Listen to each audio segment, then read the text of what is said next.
Gulf countries 1990 में युद्ध के एक ऐसे आग में झुलस गई थी जिसमें 2 या 4 नहीं बल्कि 39 कंट्रीज ने एक साथ भाग लिया था। यह युद्ध 1990 से लेकर 1991 के दरमियान हुआ था, जिसमें सद्दाम हुसैन की लीडरशिप में इराक ने कुवैत के खिलाफ इन्वेजन किया था। पूरी दुनिया को यह लग रहा था कि क्रूड ऑयल और टेरिटोरियल डिस्प्यूट की वजह से ये युद्ध हुआ था, लेकिन सच्चाई इससे कहीं ज्यादा थी। गल्फ में हुआ ये युद्ध था वर्चस्व का।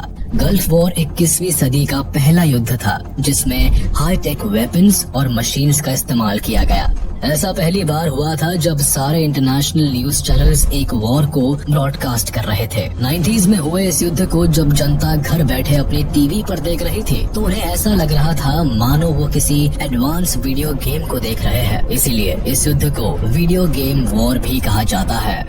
Saddam was a potential Hitler who must be stopped. War with Iraq could begin at any moment. Allied aircraft have been bombing targets in Iraq and Kuwait all day long. The United States has moved under the code name Operation Desert Storm.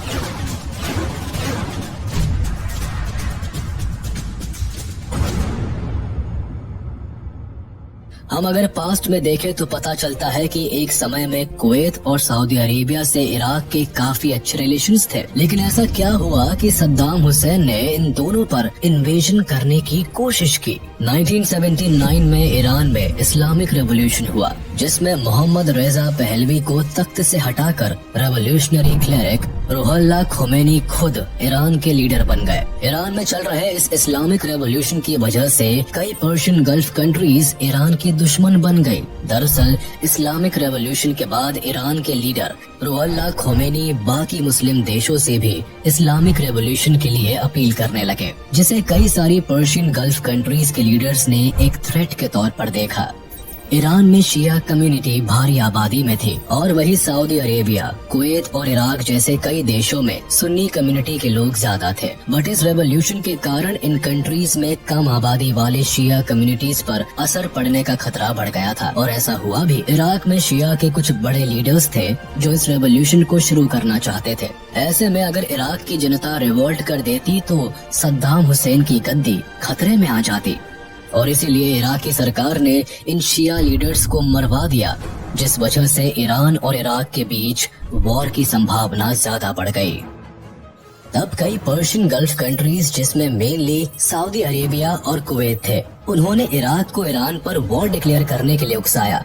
इसी दौरान इन देशों ने Iraq को significantly आर्थिक मदद पहुंचाई। इसके कुछ ही दिन बाद 22 सितंबर 1980 को इराक ने ईरान पर हमला कर दिया और जल्दी ही ये इन्वेजन युद्ध में तब्दील हो गया। ये युद्ध 1988 तक चला जिसमें China, USSR, USA and western countries ने इराक को भरपूर सहयोग दिया। 8 सालों बाद जब ये युद्ध खत्म हुआ तो जीत ना तो ईरान की हुई और ना ही इराक की, लेकिन इसकी वजह से इराक की आर्थिक स्थिति खराब होती चली गई। ईरान इराक युद्ध में इराक को सिर्फ बर्बादी और गरीबी मिली। युद्ध में ईरान की हार न होने से कुवैत और सऊदी अरब दोनों से ही इराक के रिश्ते खराब होने लगे। इसके बाद ये दोनों ही देश अपने कर्ज में दिए हुए पैसे वापस मांगने लगे। इराक की हालत काफी खराब हो गई थी। इस युद्ध के दौरान इराक ने पड़ोसी देशों से काफी कर्ज ले लिया था, जिसे चुकाना अब इराक के हाथ में नहीं रहा। अभी इराक इन परेशानियों से गुजर ही रहा था, तभी वहाँ सिविल अनरेस्ट फैलने लगा। देश में बढ़ती बेरोजगारी, आर्मी रूल और शक के आधार पर सिविलियंस को टॉर्चर किया जाने लगा। इसी बीच इराक के गवर्नमेंट ने द ऑब्जर्वर न्यूज़पेपर के एक ब्रिटिश जर्नलिस्ट फरजाद बजोफ्ट पर इजरायली स्पाई होने का आरोप लगाकर उसका मर्डर करवा दिया।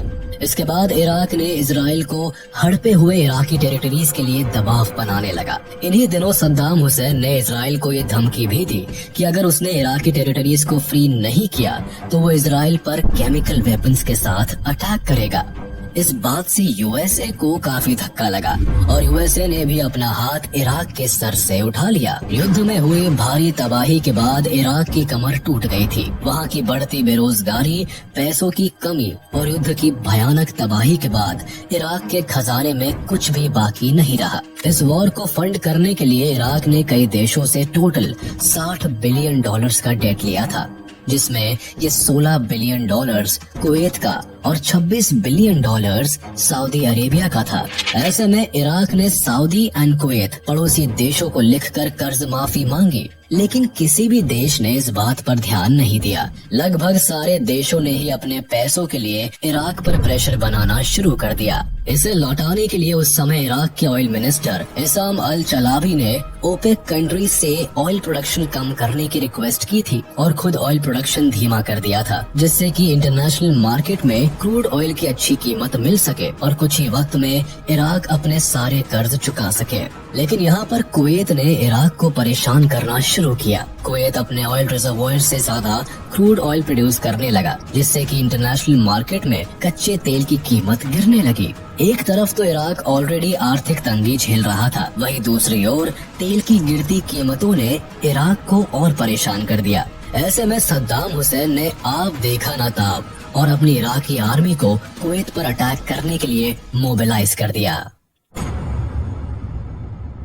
2 अगस्त 1990 रात के 2 बजे सद्दाम हुसैन कुवैत पर हमला कर देता है, जहां कुवैत की फोर्सेस इराकी आर्मी को रोक नहीं पाती है और इन्वेजन के 12 घंटे के अंदर इराकी आर्मी कुवैत की पार्लियामेंट को कैप्चर कर लेती है।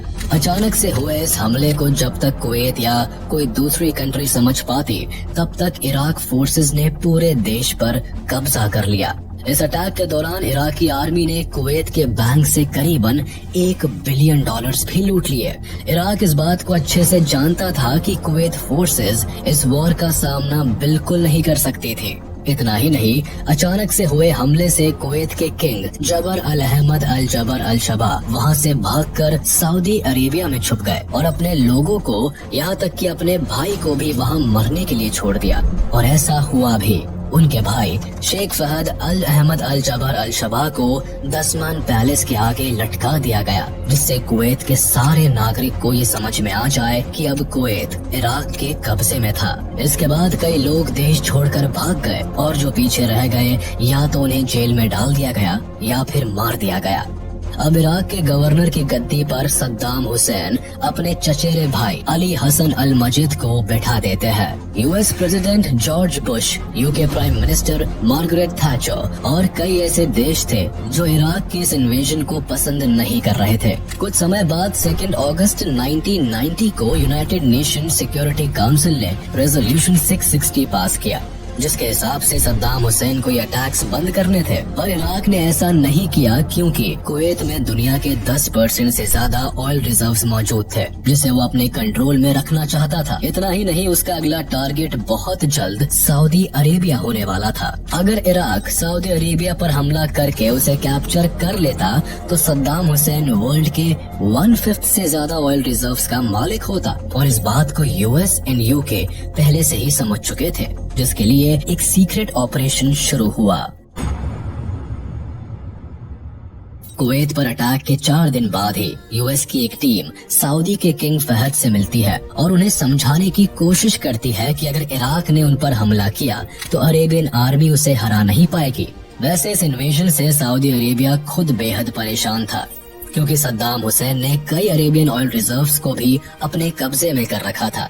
अपने देश को बचाने के लिए किंग फहद यूएस अलायंस को अपने एयर स्पेस यूज करने की परमिशन देते हैं। कुवैत की ऑयल रिजर्व्स पर अमेरिका की नजर बहुत पहले से थी एंड जब UK prime minister Margaret Thatcher ने कोऑपरेशन के लिए रिक्वेस्ट की, तब यूएस अपना बेनिफिट देखते हुए इराक के खिलाफ आ जाता है। इसके बाद सबसे पहले यूएनएससी ने इराक पर रेजोल्यूशन 661 के अंदर इकोनॉमिक सैंक्शंस लगा दिए और रेजोल्यूशन 665 के तहत नेवल ब्लॉकिंग शुरू की। फिर सऊदी अरेबिया को बचाने के लिए यूएन ने कोalition फोर्स बनाई, जिसमें इजिप्ट और सीरिया जैसे 39 देशों की आर्मी मौजूद थी। अभी भी सद्दाम हुसैन ने सऊदी अरेबिया पर हमला नहीं किया था, बट अब वर्ल्ड लीडर्स सद्दाम हुसैन के खिलाफ हो चुके थे और कोलिशन आर्मी का आगाज होना तय था। 29 नवंबर 1990 यूएनएससी रेजोल्यूशन 670 को पास करता है, जिसके हिसाब से सद्दाम हुसैन को 6 हफ्ते के अंदर अंदर यानी 15 जनवरी तक इस इन्वेजन को बंद करना होगा। बट इस वार्निंग का सद्दाम हुसैन पर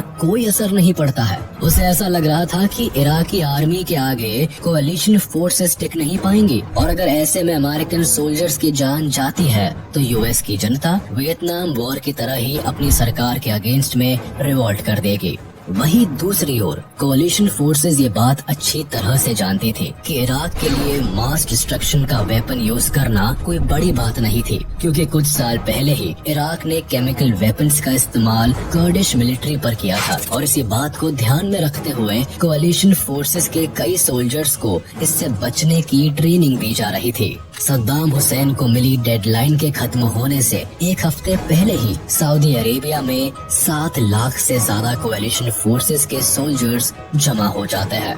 इतना ही नहीं, दुनिया भर से best pilots, jet fighters and aircrafts इस वक्त सऊदी में मौजूद थे और पूरी तरह इराक के किसी भी हमले से लड़ने के लिए तैयार रहते हैं। बट कोalition फोर्सेस के इराक पर अटैक करने से पहले सभी देश इराक को एक मौका देना चाहते थे और इसी कोशिश को आगे बढ़ाते हुए American foreign minister James Baker Iraq foreign minister Tariq Aziz से बात करते हैं। इस 8 घंटे की कॉन्वर्सेशन में अमेरिका इराक को कुवैत से पीछे हटने को कहता है, जिसे इराक मानने से इनकार कर देता है।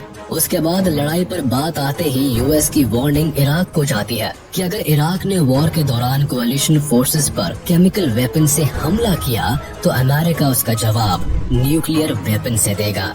इस आखिरी समझौते का भी नतीजा कुछ नहीं निकलता है और ऑपरेशन डेजर्ट स्टॉर्म शुरू हो जाता है।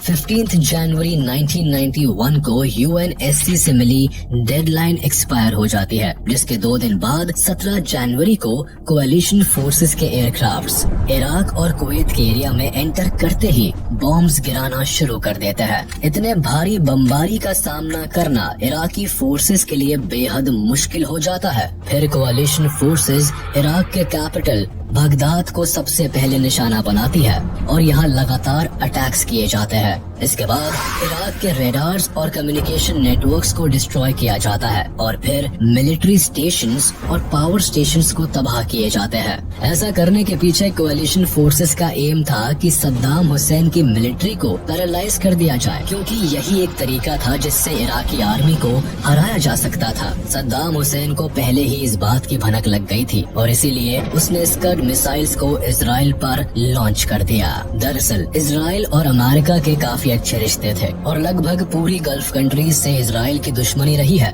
ऐसे में अगर इजराइल सद्दाम हुसैन पर वापस अटैक करता तो बाकी के सारे गल्फ कंट्रीज इजराइल के खिलाफ सद्दाम के साइड में आ जाते और 39 देशों की आर्मी अलायंस टूट जाती। ऐसे में अमेरिका ने आगे बढ़कर इजराइल को रिटेलिएट करने से रोका। पूरी दुनिया को ऐसा लगता है कि शायद इजराइल अमेरिका की बात नहीं सुनेगा और रिटेलिएट करेगा, बट ऐसा नहीं होता है और वो अमेरिका की बात मान लेता है। Eventually, the Israeli Prime Minister Yitzhak Shamir decided not to attack due to the strong pressure from Washington.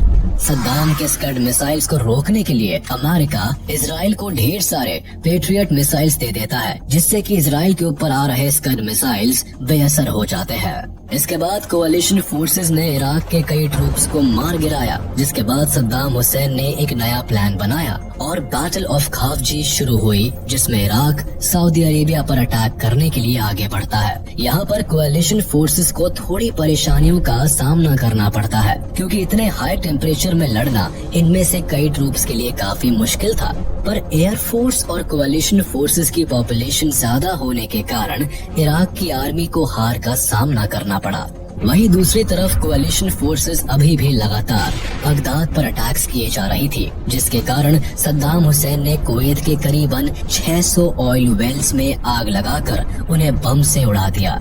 Saddam के इस फैसले से दुनिया के इकोलॉजी को बहुत बड़ा नुकसान पहुंचाया। पूरा कुवैत आग से लिपटा हुआ था, जिसके कारण एयर फोर्सेस का हवाई अटैक करना नामुमकिन था। और फिर 24 फरवरी को कोalition फोर्सेस जमीन पर उतरती है एंड इराक की फोर्सेस को कुवैत से बाहर कर देती है। यहाँ पर कोalition फोर्सेस के 2 एम्स थे। पहला, कुवैत को इराक से आजाद कराना और दूसरा, इराक द्वारा छिपकर इजराइल पर अटैक करने वाले फोर्सेस को वीक करना, जिसे 3 दिन में कोalition फोर्सेस ने कर दिखाया। 27 फरवरी 1991 को सद्दाम हुसैन अपने आर्मी को इराक वापस बुला लेता है और इधर जॉर्ज बुश ये घोषणा करते हैं कि कुवैत अब इराक की चंगुल से आजाद हो चुका है। Kuwait is liberated. Iraq's army is defeated. Our military objectives are met. इस वॉर के बाद इराक की इकोनॉमी बहुत नीचे आ गई और आज भी यहाँ के लोग सद्दाम हुसैन के कई गलत फैसलों के नतीजे भुगत रहे हैं। इस टाइम यूएनएससी अगर चाहती तो सद्दाम हुसैन को अरेस्ट कर सकती थी, पर उन्होंने ऐसा नहीं किया, जिसके कारण सद्दाम इराक पर कुछ और सालों तक राज करता रहा। इस युद्ध का असर पूरे गल्फ कंट्रीज में तो हुआ ही, लेकिन साथ ही साथ इसका असर भारत पर भी हुआ। कुवैत में हजारों भारतीय लोग रहते थे जो कि ज्यादातर वहाँ क्रूड ऑयल रिफाइनरी और ऑयल वेल्स में काम करते थे। इस इन्वेजन के दौरान कुवैत में करीब 1,70,000 इंडियंस फंसे हुए थे और उन्हें इस वॉर जोन से निकालना बेहद जरूरी था, जिसके लिए तब भारत ने एयर इंडिया फ्लाइट्स की मदद से ऑपरेशन एयरलिफ्ट लॉन्च किया था, जिसमें 1,70,000 लोगों को सिविल एयरक्राफ्ट से इंडिया लाया गया। यहाँ पर एक इंटरेस्टिंग बात ये थी कि उस समय भारत और इराक के अच्छे रिलेशंस होने के कारण कुवैत में रह रहे इंडियंस को देश से बाहर जाने की परमिशन दे दी गई थी, जिसके बाद करीबन 500 सिविल एयरक्राफ्ट से सबको इंडिया लाया गया। इतने बड़े रेस्क्यू ऑपरेशन के दौरान इंडियन गवर्नमेंट को और भी कई परेशानी आई, जैसे वहाँ कम्युनिकेशन करना काफी मुश्किल था, जिस वजह से वहाँ के पूरे हालात समझ में नहीं आ रहे थे। इसी वॉर पर बेस्ड कुछ साल पहले अक्षय कुमार की मूवी एयरलिफ्ट आई थी, जिसे देखकर आप समझ पाएंगे कि ऑपरेशन कितनी मुश्किलों से भरा था, लेकिन फिर भी एयर इंडिया के टॉप पायलट्स की मदद से ये ऑपरेशन सफल हो पाया। जब भी गल्फ वॉर की बात होती है तब आंखों के सामने वो भयानक मंजर आने लगते हैं, जब कुवैत में सैकड़ों कच्चे तेल के कुएं धू धू करके जल उठे थे। इससे न तो सिर्फ फॉसिल फ्यूल्स की बर्बादी हुई, बल्कि पूरे विश्व के एनवायरनमेंट पर बुरा असर पड़ा। लाखों जानें गई, करोड़ों के रिसोर्सेज की बर्बादी हुई और बदले में मिला कुछ भी नहीं। हाँ, इस युद्ध ने आने वाले समय में एक और युद्ध को जरूर जन्म दिया। इस युद्ध के खत्म होने के साथ इराक की स्थिति और भी बदतर हो गई। पहले से ही वहाँ गरीबी और बदहाली थी। गल्फ वॉर के खत्म होते ही इराक टूटने की हालत में पहुँच गया। सद्दाम हुसैन से कई सारे अधिकार छीने गए और वहाँ पर अवेलेबल सारे मास डिस्ट्रक्शंस के वेपन्स को डिस्ट्रॉय किया गया। इराक ने वॉर में करीबन 25,000 से लेकर 50,000 ट्रूप्स खोए और ऑन रिकॉर्ड अपने 1 लाख से भी ज्यादा नागरिकों को भी खोया। वहीं दूसरी तरफ इस वॉर में कुवैत ने अपने 4,000 ट्रूप्स और हजारों सिविलियंस को खोया और इकोनॉमिकली भी काफी परेशानी झेलनी पड़ी। वहीं सऊदी अरेबिया और इजराइल पर भी इस लड़ाई का असर पड़ा था, जो समय के साथ ठीक हो गया। इस लड़ाई के दौरान जब सद्दाम हुसैन ने इजराइल पर अपने स्कड मिसाइल से हमला किया तो इन दो देशों के कुछ सिविलियंस और ट्रूप्स भी मारे गए और कोएलिशन फोर्सेस के भी 300 ट्रूप्स मारे गए। अगर इस वॉर से हुए एनवायरमेंटल इम्पैक्ट्स की बात करें तो करीबन 3.5 मिलियन टन क्रूड ऑयल पूरे कुवैत के रेगिस्तान पर फैल गया था। वहीं 8 lakh ton oil Persian Gulf पर फैल गया। इसके अलावा 6 से 8 मिलियन बैरल्स क्रूड ऑयल ने पूरे मरीन एनवायरनमेंट को डैमेज किया।